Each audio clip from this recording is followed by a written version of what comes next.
Hey there, this is Mark, and I am stealing the Business Unicorns podcast intro mic because I want to tell you about an exciting event coming up on October 22nd, 23rd. That's a Friday, Saturday. Michael Kier and I are doing, once again, for the first time in over 3 years, Inside the Unicorn. This is our 2-day deep dive into the glittery innards of Mark Fisher Fitness. It's been a long time since we've done one of these, and we're excited to show you the exact plays that we use in Mark Fisher Fitness that have been responsible for lots of awesome things. And we will also, in our typical transparent fashion, show you the painful scars on our knees from the things we've learned the hard way over the past 10 years, and hopefully save you some time and energy and money. Now, what's awesome about this event is we're hosting it from 10 a.m. to 4 p.m. on this Friday and Saturday, the 22nd, 23rd of October, and it's happening over Zoom. That's right. That means this is a virtual event. You don't need to fly anywhere. You don't need to get a hotel room. You can watch it from the comfort of your home, your living room, your office, your bathroom, in the unusual event in which for some reason you chose to watch there. It's your business, really. It's none of mine. And we are so excited to share this with you because we have a lot of amazing updates since the last time we did this. And not only that, but people that sign up for this course not only get access virtually, they will not only get a video of the course if they can't attend all of it live, but they get exclusive 90-day access to Unicorn University. That's our online learning platform that will let you check out any of the courses we've done over the past several years of Business for Unicorns. We're covering topics there like time management, the client experience, building a team.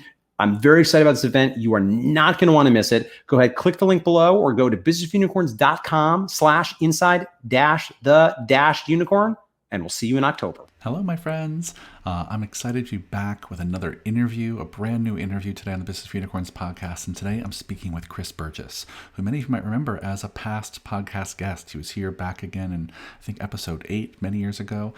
We've remained friends. He's a close friend and colleague and mentor in many ways. And I'm so excited to have him back again to be talking about what he's best at, which is understanding consumer behavior. A little bit about Chris, for those of you who don't know him already. He is the owner of Lift the Bar, which is an online platform for career development for personal trainers and gym owners based in the UK. And if you're not already following them and reading their blog and consuming their content, go do that. It's liftthebar.com. And today, Chris and I really take a deep dive into consumer behavior, which is something that he has researched heavily, continues to keep his finger on the pulse of. And what we talk about is what can be learned about consumer behavior in this post-COVID world. And so it's really a deep dive that I think is so valuable as we start to learn to navigate the new normal of this post-COVID world in our gyms. We talk about lessons that can be learned from members who left us and are no longer coming to our gym as a result of COVID. And maybe even more importantly, Chris shares lessons that we can learn from people who stuck with us. What can we learn about our culture and our gym and the way we do things by studying and examining and talking to the clients who have stuck around through COVID. So there are really some powerful lessons in here. As always, Chris blows my mind and I gush over him in this intro, which is well deserved. But without further ado, enjoy this really valuable conversation with Chris Burgess.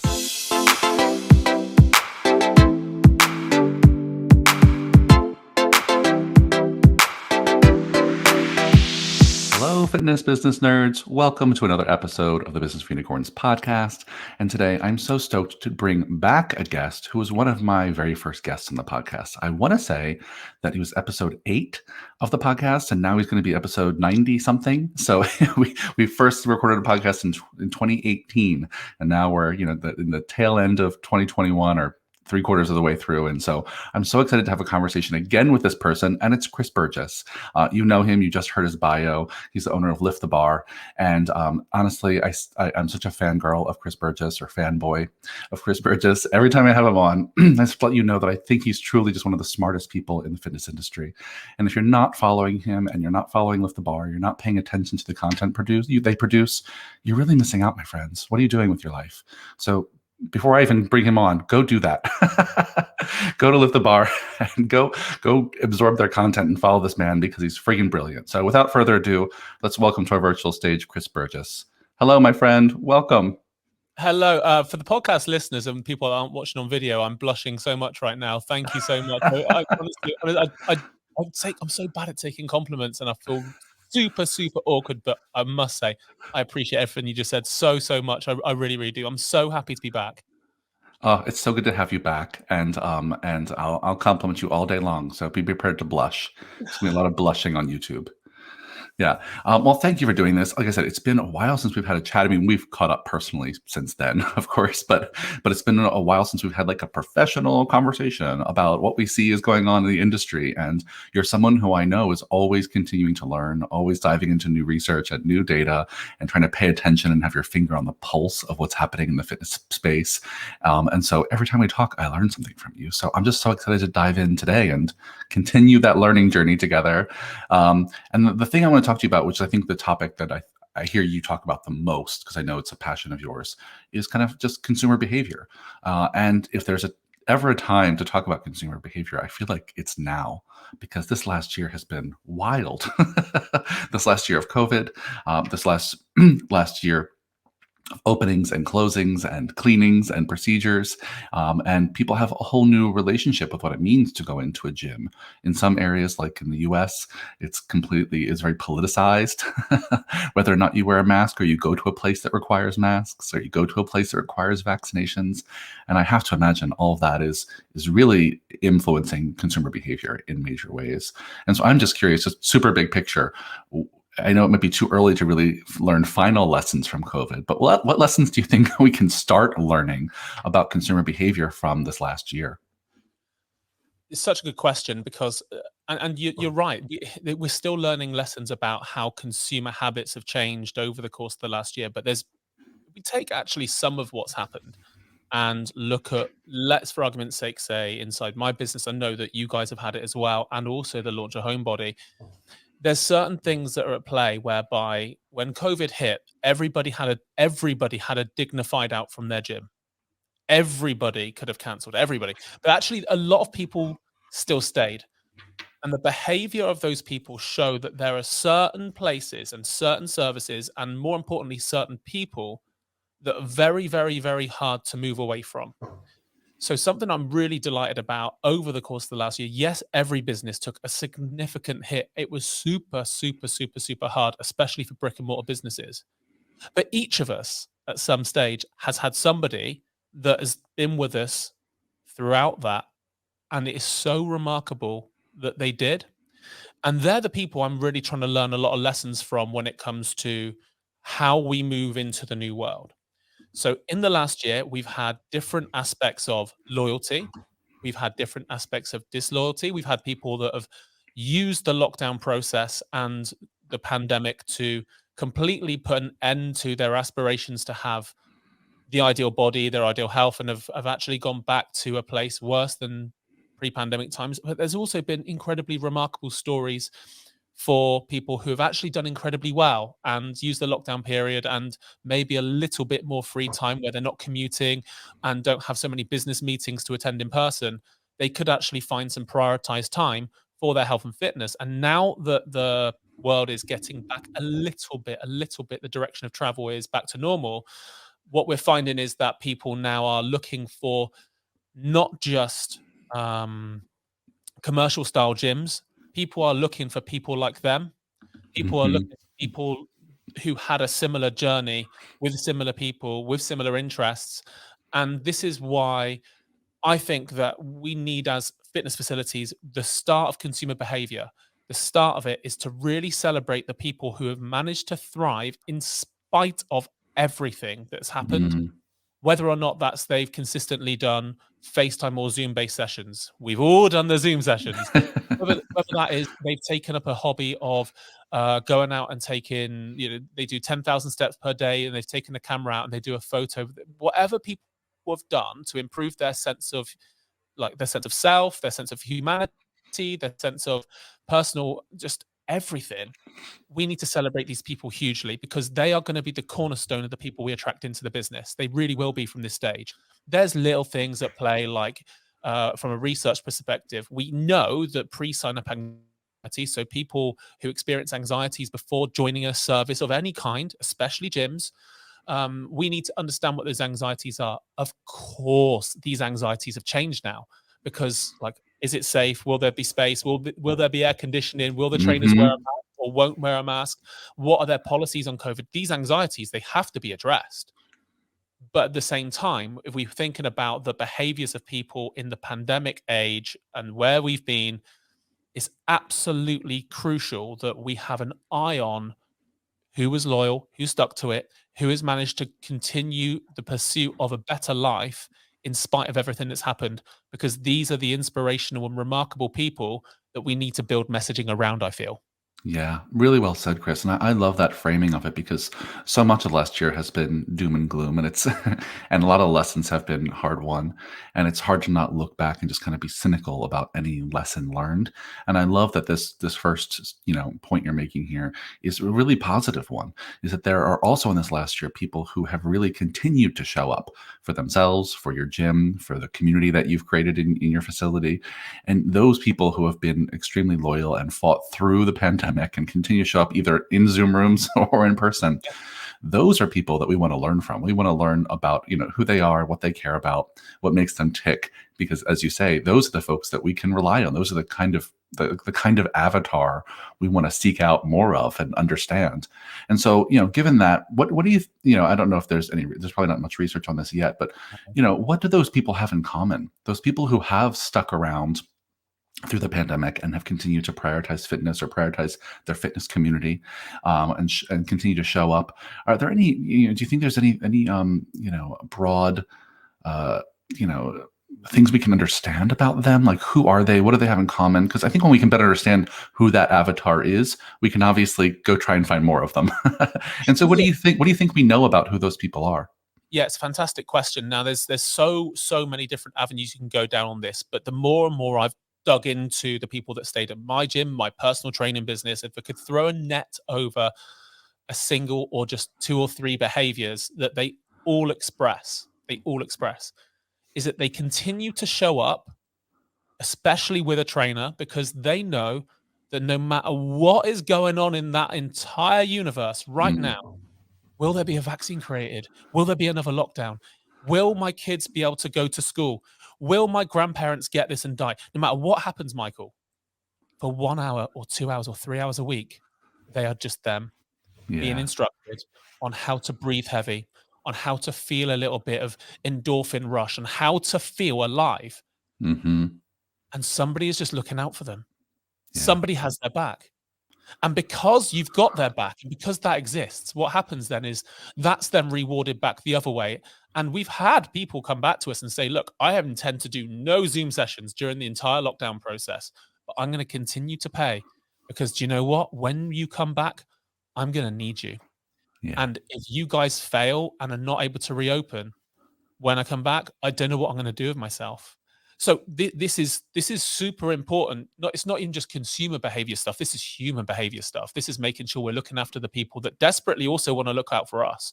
But going back to that initial point, my feeling is that if we were to throw a net over the behaviors of just one thing, is that these people need time in their life whereby nothing else matters other than their health.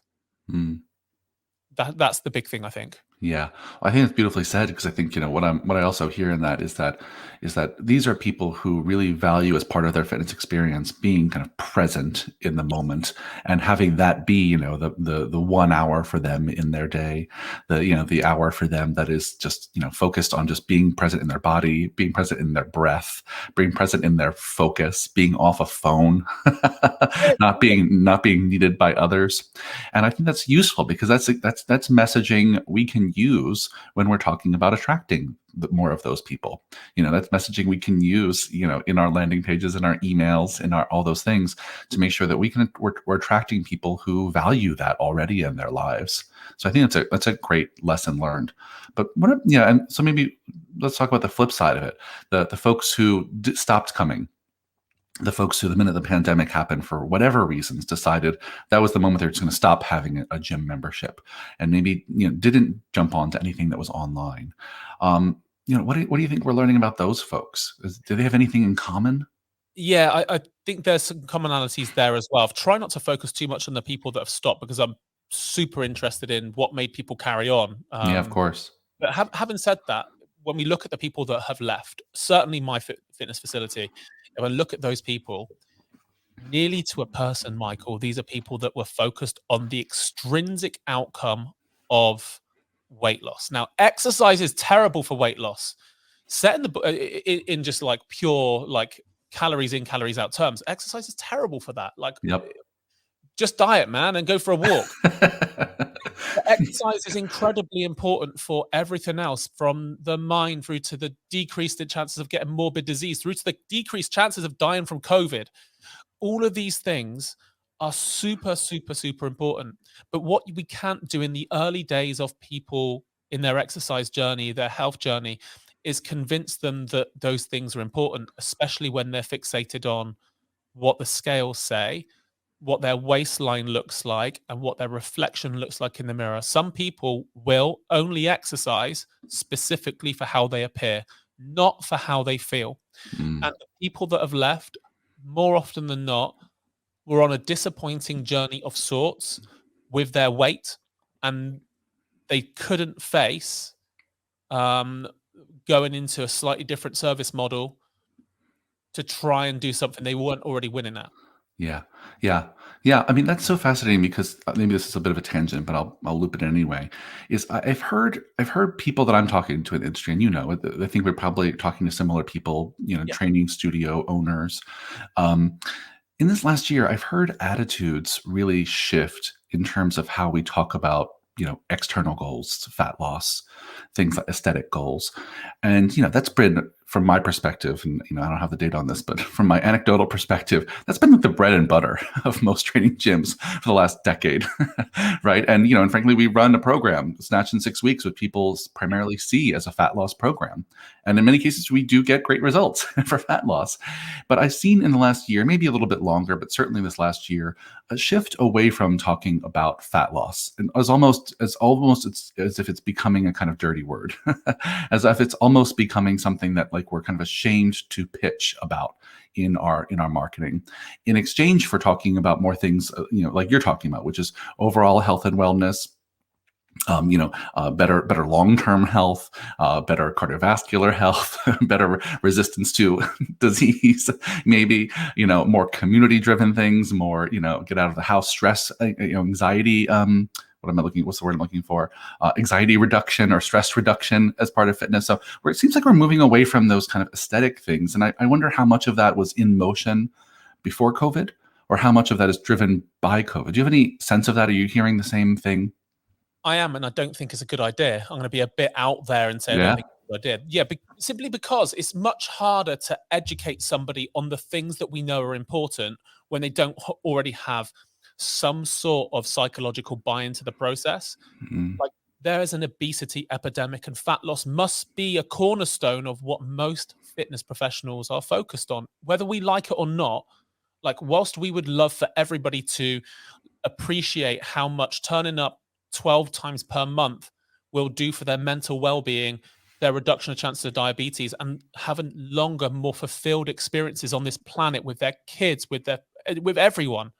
Like, if I could wave a magic wand and say nobody's ever allowed to talk about fat loss again, and don't worry about it, guys, because everyone will still buy us, I would love nothing more. Sure. But the world doesn't work that way. And I wish so what we've got to do is we've got to package up the thing they want with what we know they're going to need. Snatch in 6 weeks is one of the most remarkable fitness services I've ever seen. And when I came to MFF many years ago now, way too long, 2017, Michael, it's incredible to see it all. Because at the same time as there's a fat loss challenge, people come in there, and you've mentioned to me so many times, people become not just friends, but they become lifelong friends. Yeah. Their cohorts become everything to each other. So they came in for fat loss, but the thing that really connected them was their individuality, their personality, and the sense of community that you guys can bring. Like, but the thing they signed up for was to look different. Yeah. So we have to be mindful that fat loss is still going to be the thing that gets an awful lot of people off of their couch and into your facility. But very importantly, from a consumer behavior perspective, this is really super cool stuff. People are looking more and more for how the process, how you do your job is almost as important to showcase now as the result it produces. Because when it comes to weight loss, fat loss, whatever we want to call it, if somebody goes on a cleanse diet, we know that they're going to lose weight, but they're going to feel potentially very, very bad doing it. Mm-hmm. It's not just about fat loss. It's how you feel doing the thing that you do. And when we can show people losing fat, losing weight, with a big smile on their face, with a coach in that photograph or that video, supporting them, encouraging them with open body language, with good tone of voice, and then that client looking like they actually enjoy being in that coach's company, well, all of a sudden we're onto something. We're appeasing consumer behavior and consumer psychology stuff, even more so, by showing that how we do our job is an amazing way of producing the result that they're after, which is fat loss. And then once they're on this journey, once they've found that actually it's okay to have some time to yourself, it's not selfish to give yourself 3 hours a week to exercise. In fact, everything in your life will be better if you do that. When we can show things like that are okay, it's then that they open up their soul and their eyes and ears to learn about how the power of exercise is improving everything else. Like we always have a bit of a wry smile amongst the coaching team after, like, usually it's about 3 weeks, when a client will say to us after being with us, they'll say, and you know what, I've had such better sleep and I felt way less stressed. And it's at that point we know that we can start educating them on what exercise can really do for their lives, because it's a felt and learnt experience. It's very, very, very hard to persuade somebody on something that they are not having an experience in. Yeah, I think it's really well said, Chris. I think there's so many great takeaways there for our listeners, right? I mean, and I tend to agree with you. I think that there are many people, even at MFF, they still come to us for aesthetic goals. They still come to us because they want to look good naked. They want to look good in a swimsuit for the summer. They want to, they're actors or performers who want to look good in auditions and feel like they're the right type for the roles that they want. And as problematic as that whole process might be, that's still the reality for many of them, that they want to look a certain way. And to your point, I think, the way you said, I think was really beautiful, which is our job is to kind of package that all in a way that gives them enough of what they want to gain their trust and get their attention, get their eyeballs and focus on us, so that we can then deliver experience that hopefully is more than that. That also, introduces them to how the importance of nutrition, introduces them to the importance of really great coaches and support network, introduces them to the power of community and peer support and camaraderie, introduces them to all the things we know fitness can do aside from aesthetic goals. But I think that point is really well taken. And I think when you can do that well on an ongoing basis, and make this is maybe the most important thing you shared, make your process transparent. Right? Share what your proven process is for getting them those results, both in video and testimonials and photos. Make it clear, what it is. Story is great for that, by the way. That's it. Tell stories, show step by step exactly what they're going to go through. And ideally, it's something that they're going to enjoy. Yeah. Talk more about using stories for this purpose. Yeah. So what we do is we use things like long form content like Instagram and Facebook posts to build bigger narrative in, but bit by bit, we use stories ideally just to show behind the scenes, what does a session warm up look like? Who's in today? We'll make sure that we try and do a beginning of the day, a middle of the day, and the end of it, like a story structure, and making sure that inside that, there's very clear patterns. Make sure that the people at the start of the day, there's some happiness going on there. Make sure the people at the middle of the day, there's some happiness going on there, and make sure the people at the end of the day, train at the 7 o'clock in the evening sessions, there's also some happiness there. That's so important to show on a local level. I can't even begin to tell you, because when people can see every single day, day in, day out, different faces, no matter what time of day, no matter who the coach is, everybody in that room actually wants to be there. That's an incredibly powerful thing for a fitness business, because do you know what, Michael? Most people walk into a gym and they don't want to be there. They're never acknowledged. Nobody ever says their name. And this is something we're really clear about in the sign-up process now. And I do a bit more of the sign-up process. I'm like, look, you're going to love, I guarantee you're going to love the first 2 weeks. You're going to be sore after session 1. After session 2, you're going to start seeing some progress already. But you know what? It's going to be around about, most people's about 6 weeks. And you're going to have this emotional wobble, and you're not going to want to be here anymore. And it's exactly that point where you're going to need us most. Because at exactly that point, most people will pack up and go home. They're going to forget about everything they wanted to achieve because it's starting to get tough. But that's exactly where we come in. So when you have that feeling, whenever it comes, it might be 6 weeks like I predict, it might be 12 weeks. But as soon as you start having this little wobble that you don't deserve your own time, you're not picking things up as fast as you wanted to, and then we know there's a long process to go, that's exactly when you and I will have an amazing conversation, and I'm going to make sure you get through that wobble. And then it will happen again, and we're going to get through it again. Because one thing I'm not going to let you do, if you sign up to make yourself better, I'm going to make sure I'm a partner in this with you. And I'm not going to let you stop unless you've got the most extremely important reason. Yeah, I mean that's a beautiful example of expectation setting at the beginning of a relationship. I mean, and it's full of empathy, it's full of heart, it's full of cheerleading, right? It's full of all the things that we want to set up our relationship to be in those first few weeks with clients. So that was really well said, my friend. Which actually brings me to maybe a slightly adjacent topic I wanted to cover, because all of this, knowing your audience, understanding the habits of your consumers and who your avatar is, and then putting out content that delivers that, and then that whole process, and then bringing them in through whatever it is, your low barrier offers, your trials, and then setting expectations for the first few weeks and the first few months.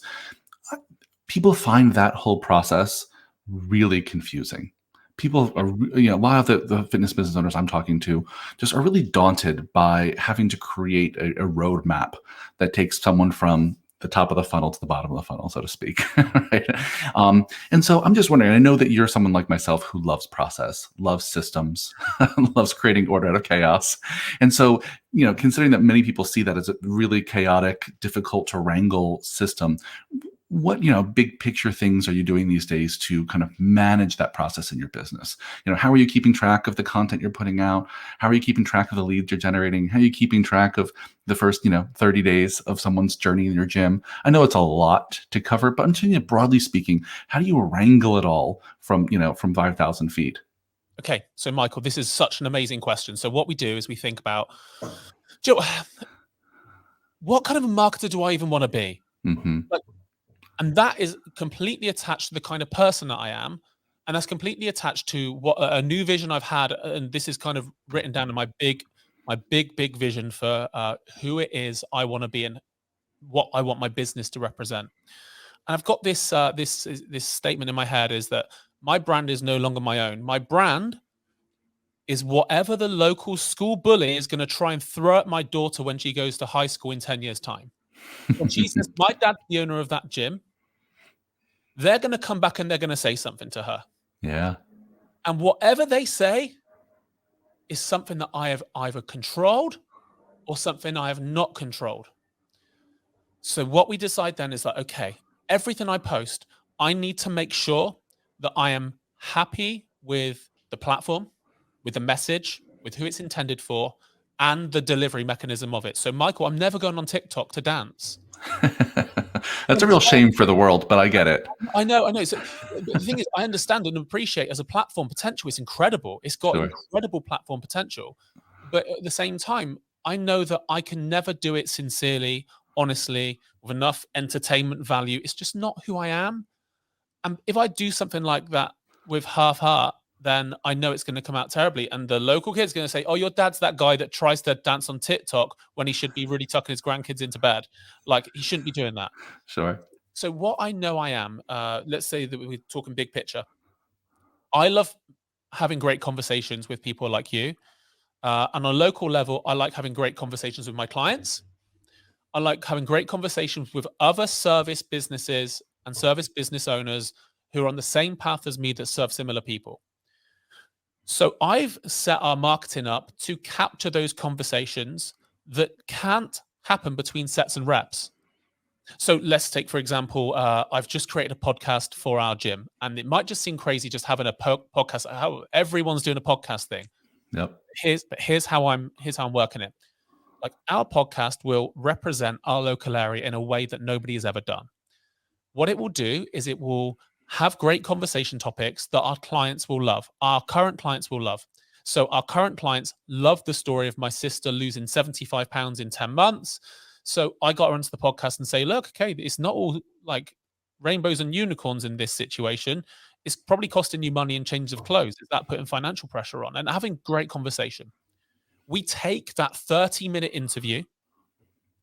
We send the audio to Apple and Spotify. We put the video to Facebook and YouTube. This is like, once you've got the content there, this is a 5-minute job. That's 4 platforms already. Then we chop the video, the 30-minute video, up into 6 3-minute videos. Then we also put them on Instagram TV. So Facebook and Instagram get video content. Then we get the big video transcribed, and there's a blog content. There's also post captions already written. This is off one video. One video can go to 30 different places, Michael. 30. What we do, anything that goes into video format, we are creating our own audience in Facebook. So we'll go to Facebook Ads Manager, create audience from people who have watched certain videos. Let's say the Michelle series of videos, my sister. Yep. Everybody that's watched more than 15 seconds, they're going to get served a call to action advert. The next podcast interview that comes out is with the owner of a local salon. He sees 1,000, their business has like 1,200 female clients that go through those doors on a monthly basis. They get to hear the personal confidence issues, the midlife crisis stuff that goes on, stuff about the kids. They get like an interview every single day with so many people, and it's never captured. So I spoke to the owner and just said, okay, talk to me about personal confidence. What happens when somebody comes and has like a personal crisis of confidence with you? What happens to somebody's hair physically? Does it change as we age? Like what actually happens? And it was such a great conversation. So what we do then is we package it up another 30 different places. We can make content so easy to do when it comes down to this stuff. So what we do is, like I say, we just try and allow your listeners to get a big picture. Have a great conversation with someone. Record it on video. Take the audio, create a podcast. Take the video, put it on YouTube, put it on Facebook, and tell people it exists. Then drop the video up into different sections and push them out as well. And then retarget people with a call to action advert. Let's take the Michelle video that I've just mentioned. Let's take that one as an example. Michelle lost 75 pounds over 10 months. It's incredible. She's gone from a size 22 UK size to a size 12. She looks like literally half the person she used to be. Wow. So now we're going to serve everybody that's watched those adverts with an advert about Michelle. Hey, you've seen her journey. You've seen what it's taken. And we would love to talk to you about how you can do the same. Book a call. Specific to the person, specific to the content they've already watched. And then we can track how many people book a call off Michelle's journey. Then we can book a call off whoever's listened to the salon owner's journey and then start seeing what people are really responding to. Yeah. What I love about this already, Chris, not only is it's so genius to use one piece of content in multiple ways, right? Super genius, super efficient. Anyone can do it. You're not talking about tools that require a ton of money or resources or access of any kind. This is all available information, available stuff. Yeah. But the thing I really, really love about this strategy is it puts your clients at the center of the content. And I think that's a big part of what I see people get wrong. I think it's a big part of why I see teams stumble is because they think that them as the owner, that their ideas have to be at the center of the content, or that their team has to be at the center of the content, or their team's ideas have to be at the center of the content. And of course, if you put that on you, if you put that on your shoulders, that you and your team have to be some geniuses who are great writers and video creators, and then you're going to be overwhelmed and daunted. But what you're saying, I think, is probably so much better, obviously, and so much easier, right? Is go talk to people who are your clients or who represent your clients or who other people your clients interact with. And then your clients are at the center. Their stories are at the center of your content, which is so valuable and so smart. Yeah, thank you. I genuinely appreciate that. Like, just thinking about our clients, right? Like, we most of them are parents. Most of them are parents of kids somewhere between the age of 5 to 15. Of those kids, some of them are going to be going to high school for the first time, and they're going to get bullied. They're going to get bullied. It's just how kids are. Some kids are just horrible, Michael. I can't even begin. I'll take your word for it. I imagine. I mean, we know that if a client's kid is going to get bullied at school, That client is not going to be sticking to their exercise and nutrition regimen with the absolute most they can possibly give because they can't make themselves a big priority. So we get a child psychologist onto our podcast to talk about how to communicate with a child that's being bullied or you feel is hiding stuff from you. Do you know how many parents are going to listen to that podcast? Yeah. It's going to be, we just literally just taken every lifestyle barrier that our clients have that's really hard to have great conversation with between sets and reps or during a warm-up or a cool down. It's just too long. There's too much context. There's too much nuance. There's too many different ways. We could literally sit down for an hour and talk about these things. We're going to have those conversations with a specialist, and we're going to make sure that you have access to them. We are solving lifestyle problems for our clients through great conversation. That's what I live for. That's what a market. So then, if I think about it, in 10 years' time, Izzy's gone to high school and she's getting bullied. Like, oh, your dad's that guy who owns the gym that tries to help parents with their bullied kids. Ha. I love that. Yeah, you got nothing on me. You got nothing on me. You might want to move along. There's nothing for you here. That's amazing. And makes me confident in the marketing message that I'm putting out. And it makes me happy with where I'm taking the business, our brand story, and what we exist for and what we represent.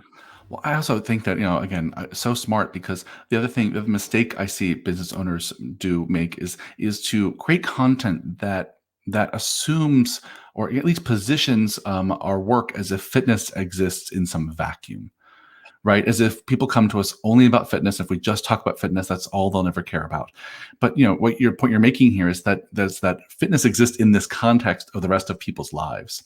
And the things that often get in the way of their ability to interact with us in the way we want them to, and maybe in the way they want to, is all kinds of things that are not fitness. I mean, for starters, food can be a big part of this equation. Family dynamics, things going on in your community, things going on in your world. And so you can add that into the way you make content and actually make a nod to the context in which people are trying to interact with your business. It's only going to be helpful and gives you access to a million more topics, infinitely more topics that actually will engage your avatar in meaningful engagement. yeah, completely. So there's another one. There's a girl in Isabel's class, and her dad owns a local pub. And Michael, the food's amazing. I can't even begin. He's so good. He's such a good chef, this guy. I was like, this might be a bit out there, and please tell me to just go away if you're not interested in this at all. But I run a gym, and that most people that come to a gym are going to try a diet, and everybody massacres chicken. It's either in an oven, 200 degrees for too long, and it's dry, and everyone's bored. Would you mind if I come up to the pub one day when you're closed and you can do here's how you're going to get the best from cooking chicken video, just 5-10 minutes? Is that okay? He's like, yeah, that'd be great. He's going to get more people turning up to his pub because of the attention to detail that he puts in to the way he prepares chicken. Yep. We're going to get usable content, even if it just pleases our clients. But we know it's going to go okay. We know that people are going to revel in that kind of stuff. Yeah, 100%. Yeah. Food videos. Yeah, I mean, it's so smart because the content is genuine to you. It puts your clients at the center of it. It takes a nod at their whole life, not just their fitness life, and all the things that interact with their fitness life. So I think there's so much smart in that. And not only that, it's very efficient, right? In the way that you can take one piece of 30-minute content and make it 15, 30 other things. We want to do people talk about local marketing and connecting with a coffee shop and connecting with restaurants. This is the new way of doing it. Yeah, I get to celebrate rather than just go to an industry leading child psychologist. Who's doing this job with the people that actually might interact with my clients? Who's cooking food for my clients when they go out at the weekend? I'm going to celebrate our local area. I want to be a absolute linchpin of talking about this area, because when we master that, everybody tries to win the internet, Michael. Everybody gets sad when their engagement drops, but nobody is concentrating enough on exactly who is engaging, where they live. Are they geographically proximal to the gym? Because that's a huge thing for consumers, right? Yeah. If they can't get to us within a particular time frame, the chances of them signing up falls through the floor. Yeah, I feel too many trainers are concentrating on getting 1,000 likes on an Instagram post from people all across the world rather than focusing on getting 2 or 3 from people that could actually get to your gym inside half an hour. Yeah, I think it's beautifully said, right? I think that's exactly it. Is that or what most of our training gyms that I know you and I work with, most of what they need is they need like a few leads per week. Right? They don't need dozens or hundreds. They need a few more followers every week that are in their area. They don't need tens or 20 followers every week that are not in their area. Right? They really don't need a ton of volume when it comes to leads coming through the door. And if they can focus on the geographic area around them and highlighting voices and communities around them, that sounds like such a winning strategy. Can we just talk about maybe the next part? Because I feel like there's so much great ideas there about content creation and marketing and who to target and our avatar. Can you just say a little bit more about what happens next in your process? Because that's where people often continue to get hung up is, sure, I've put out 30 pieces of content from a 30-minute podcast, and I targeted some of those people who watched and or listened with some call to action ads, and they've opted into that call to action. So you say, what is the call to action you're using most often, and then what happens next in your follow-up process? Okay, so we book firstly. We want them to come and see us. Like some people will say like get them on the phone and get them to sign up and pay over the phone. That's fine. There's no rights or wrongs in this. There is the sales process that you are happiest with. As soon as you're happiest with it, start tracking it and then tweak it as you go. We get people to come and see us because the place is slightly unique and maybe a little bit different to what they're used to from a fitness facility. Or if they've never been to a fitness facility before, we try and get them to see us. And we have specific hours for that. When the gym is actually closed, we live in the middle of nowhere, Michael. So when we're closed, people can come and say, it's only going to be you and I there. I'm going to show you around. And I'm going to talk you through our services. And more importantly, I'm going to ask you a little bit about why it is now, why us, and why now? Why are you coming to see us? And why is now the important time for you? And we're going to speak about that. And then once people have been through that conversation, we offer them to come to our 30-day trial. So Curious Experience, 30-day trial. And we give them like a blueprint of what they're going to experience in that time. So it's going to be 12 sessions delivered over 30 days. And at the end of that process, they can either choose to go into our group training model, so 1 to 12 people, or our semi-private training, which is 1 to 3, depending on what they kind of feel there's going to be the best needs for them. And we'll have some input in that as well, based on their budget, based on their frequency of training, and based on what their preferences is for how many people they want in the room. And that's the way we take it. So just go and take them through. We go from content, retarget it, call to action advert. Call to action advert is come and see us, like book an appointment to come and speak to us about your goals and what you need out of your life. They come to see us, and then the sales process is we sign them up to a 30-day trial. Of people that actually show up, again, we end up, in fact, I'm going to see one straight after we finish here. So based on this, we usually have 1 to 2 per week that come in. Everybody, once they come in, signs up the trial. So I don't, everybody that's willing to come in. In terms of a show up rate, our current show up rate is high 80%. We've only had like 2 or 3 people in the last 2 months not show up for these appointments. Yeah, amazing. What do you attribute that great show up rate to? Because I know that's a big challenge for a lot of folks is people, there's no commitment. They book something online and just, and ghost. So what do you attribute your great rate to? I just go like, maybe, I don't know, maybe I'm overly friendly. I'm like, when they're doing it, I'm like, I cannot tell you enough how excited I am to see you. I fully appreciate how nervous it is signing up to a new gym, not knowing whether you're going to be knowing anybody there. It's not lost on me how much of a big step this might be for you. Yeah. And I'm so excited to join, to have you come and see us.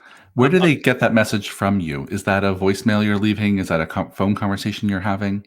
I know it's usually through text, actually, of all things. Great. People like text, and there's a lot of people. This is going to be a big thing for the way the world is going. A lot of the newer generation coming through, like let's say somebody is like 20 to 30 now, seem to be more comfortable expressing themselves in the written format versus face-to-face or on the phone. However, whatever the communication mechanism is, the outcome is still the same. I appreciate the fact they're coming in. I understand how much of a big step it may be, and I am so excited to see them. However I can get that best across with my emotion, that's what I'll do. And sometimes it is leaving a voice note. Sometimes it is like a fun message and I'll put an animated GIF. I'll be crazy, put an animated GIF on there or GIF. Sure. Totally. Yeah. And that's the way we do it. Well, I love that you say that, and I'm glad I asked a follow-up question, because I think that's a great takeaway for a lot of folks. Because so often when people have a call to action that is book a visit with us, or book a phone call with us, or some strategy session with us, that they don't go the extra mile to make it feel personal. Yeah. Right. We like you have tons of follow-ups with, text messages, emails, sometimes phone calls, where we'll let them know, like, hey, my name is Michael. I'm the one meeting you. I'm the one on the calendar. I can't wait. This is what we're going to talk about.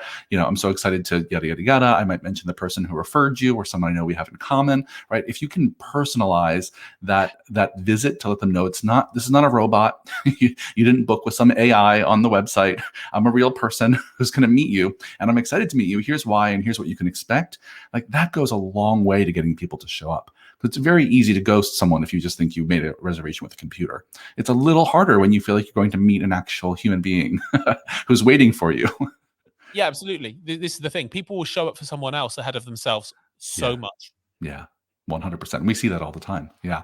So I love that. I love that process. I also want to highlight something you said very briefly at the beginning of your last answer, which was you first have to create a process that you love and then start tracking it and seeing if it works and, testing and trusting and tweaking, as you go. And I just want to re-highlight that, because I think that's really such an important approach.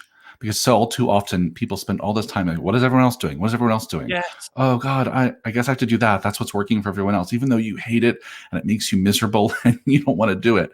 So finding a process that you like as a first step, I just think is so brilliant. I needed to repeat it out loud again. Yeah, people like they're like, what's your sales script? It's like, I don't have a script. Like, I can't preempt a conversation with another human being.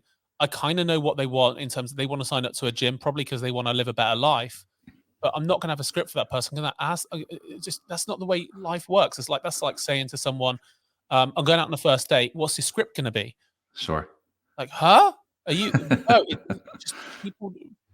There's certain things you need to be able to get across, and you need to be maverick enough to do it a number of different ways. And whilst, like, some people say, get them on a sales call and go through very specifically all of these pain points, go through all of this script, that might work for some people if they are amazing at it. But most trainers got into this because they want great communication with another human being about living a better quality of life through the mechanism of eating well and exercising. Yeah. I just shortcut to the thing I want to have a conversation about most, which is them living a better life. Yeah. And I can do that best in person. Like, I could do phone calls, but I always feel that I get more out of myself and I get more out of other people when they can see me in person and they can see, like, they can see the body language and all that kind of stuff as well. Yeah, for sure. I mean, I have no doubt that's one of your superpowers, is to really be present with someone, really be genuinely curious about their experience, to really guide them through a conversation in an organic, authentic way. And I also, to your point, imagine there's some people who have less of that experience, less of that skill, less of that innate curiosity and, gift of the gab, right? That really would benefit from some structure to their conversations, some talking 100%. Points. And at the very least, everyone benefits from practice. Yes. Right? Everyone benefits from just getting in the reps. Well, this has been so valuable. We can keep talking all day, but we're approaching the 45-minute mark. So I want to start to wrap things up for you, because I know you've got things to do. And so let's switch gears. We have final 5 questions I ask everyone. And you were on so long ago that my questions back then were totally different. So I have a brand new final 5 questions for you. Again, these are meant to be kind of rapid fire, but also take your damn time if you want. I'm not the boss of you. So 5 questions. Here we go. Question number 1, Chris Burgess, what's one thing you love about being a gym owner? It allows me to, I'm a needy person, Michael. I need to see very clearly visual cues and hear verbal cues that I'm having an impact on the way someone lives their life to a better level than they did before. By seeing that in person, is one of the most rewarding life experiences I could ever wish for. And the fact that I can get to monetize that is almost a secondary thing. Being needy, I need to know that I'm having value of someone in someone's life, and getting to see that is incomparable to me in my career. Yeah, beautifully said, my friend. I love it. Question number 2, Chris Burgess, we often talk a lot about over-delivering for our clients, really going above and beyond to reach them and meet them where they're at. And so what's one of the coolest or most memorable things you can think of that you've done to kind of over-deliver for a client? I opened up on a Sunday morning for somebody that couldn't make a Saturday, and they stayed at our gym for 3 years because of it. Wow. That's pretty rad. They paid us every single penny of their usual contract during lockdown and didn't turn up to one Zoom session. And they absolutely put it back to, you went out of your way for me, and I could never quit on you now. Amazing. Perfect example. Perfect. Question number 3. This is about your team. When someone on your team does this, it makes you super happy. When you see this behavior, this action on your team, it just lights you up, delights you. Wow, that's a great thing. I want to say when somebody on my team does their job, but no, that's of course. It's too coarse. It's not us, Michael. No, when somebody takes extreme ownership over client situations, that's what makes me super happy. Yeah, well said. It's the number one answer so far in my unofficial memory of everyone's answers is that when team member really feels some ownership of the business, takes initiative to help a client and go, that's the thing that we all just like light up with. So I love that. Question number 4. We kind of covered this already, but I'll ask you more succinctly. What is your most reliable strategy for generating leads? Having a marketing strategy that I'm happy with. Great. I love it, because when you're happy with it, you're going to keep doing it consistently, right? It's not voodoo witchcraft. It's just consistently showing up. I'll do another infographic, and I hate it. Exactly. Not me. Not this way. Question number 5, last one here. What is one thing you think gym owners can just start to do better tomorrow? Just one piece of advice everyone can just implement tomorrow and make their gyms better. Become a better person in your local community. Be more pivotal in your local community. Don't worry about the internet. The internet will always be there. Make sure you are somebody of absolute importance in the geographical area around your gym, because if people can get to you and they can see you and they know you're there, you're going to have a much better time of things. Yeah. Best advice ever. I love that. In fact, we just had a Unicorn Society retreat this past weekend, and one of our speakers, well, there were 2 of them, Brian Patrick Murphy and Michael Liddick, came and spoke about marketing and selling grassroots in your community, reaching out. And I'm so glad you said that answer, because I really want more and more people to focus on being present in their communities and getting to know other business owners and, being present, creating a reputation for yourself in the neighborhood that you exist is just so underrated and so valuable. Bravo. Thank you. Amazing 5 final questions. You're the best, Chris Burgess. How can people find you online? Go find Lift the Bar. Tell them where to get you on the interwebs. So Lift the Bar is on Instagram at Lift the Bar. That's also at liftthebar.com. I personally am at Burge, BURGE _LTB on Instagram. That's where I'm most active. Be warned, Monday to Friday, it is going to be business stuff. Weekends, it is me getting usually a little bit tipsy with my wife, watching 80s music videos and then playing with our kids the next day. That's my Instagram. Unashamedly so too. I love that branding for you. It's really perfect. It's really perfect. Well, thank you for doing this, my friend. So much valuable content as always, and you're just a fucking delight. So it's always great to spend time with you. Thank you so much for doing this, and I'm sure we'll do it again soon. Thank you so much for having me. I really loved it. Thank you so much, Michael. Hey friends, before you go, just one more thing. If you enjoy this podcast, you get value out of it, you enjoy listening, please share this podcast, comment below. If you're watching on YouTube, subscribe. Please share it with friends and family. We don't spend any money on marketing or advertising. And so the only way people find out about this podcast is from you. So please do everything you can to share it with friends and fellow colleagues in the fitness industry. We love making it, and we want to keep doing it for a long, long time. So I appreciate your support. Go have a kick-ass day. Bye.